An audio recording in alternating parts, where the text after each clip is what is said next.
नमस्कार, जय जय श्री राधे। दोस्तों, आज मैं बात करूंगा भाग्य का रतन किसको पहनना चाहिए, कैरियर का रतन किसको पहनना चाहिए। मैं कुंडली के अनुसार बताऊंगा और आप ज्योतिष भी सीखेंगे और उसके हिसाब से आप अपने भाग्य का रतन भी पहनेंगे और किसको वह पहनना चाहिए, किसको नहीं पहनना चाहिए, इसकी जानकारी मैं आपको देने वाला हूँ। कुंडली खोल लें।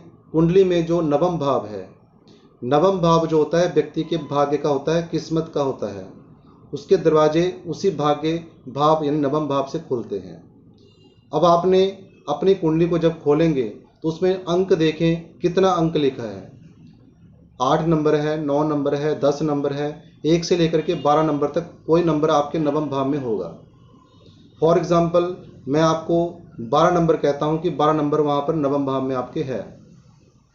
9 है या 12 है तो इसके मालिक होते हैं देवगुरु बृहस्पति, यानी धनु राशि और मीन राशि।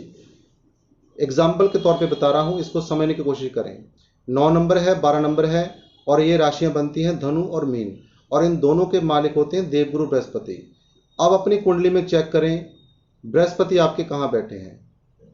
क्या बृहस्पति भाग्य भाव से निकल करके तीसरे भाव में बैठे हैं, छठे भाव में बैठे हैं, अष्टम भाव में बैठे हैं या फिर 12वें भाव में बैठे हैं।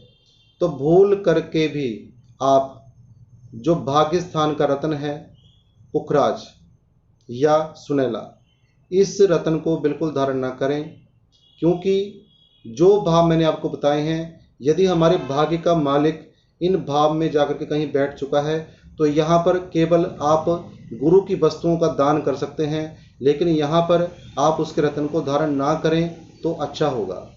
12वां भय भाव जो होता है यह भय का होता है। जब कैरियर भाव का मालिक 12वें भाव में चला जाए, उसका आप रत्न पहन लेंगे तो आपका भय होना शुरू हो जाएगा, नुकसान होना शुरू हो जाएगा, हानि होनी शुरू हो जाएगी। भाग्य का मालिक तृतीय भाव में हो तो जैसे ही आप पुखराज या सुनैला रत्न धारण करते हैं तो आपके जीवन में एक्स्ट्रा एफर्ट्स बढ़ जाएंगे, पराक्रम ज़्यादा बढ़ जाएगा, आपको हार्ड वर्क ज़्यादा करना पड़ेगा। किसी भी चीज़ में आपको जहाँ पर कुछ समय में काम होना होगा वहाँ पर डिले होना शुरू हो जाएगा। छठे भाव में, क्योंकि भाग्य का मालिक जब छठे भाव में आ जाए तो ये रोग ऋण शत्रु का होता है।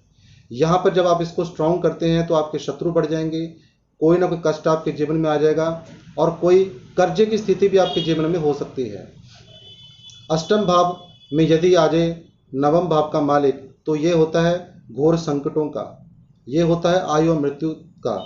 तो यहाँ पर जब आप भाग्य के मालिक का रत्न धारण करते हैं तो आपको बहुत कष्ट आपके जीवन में आने शुरू है।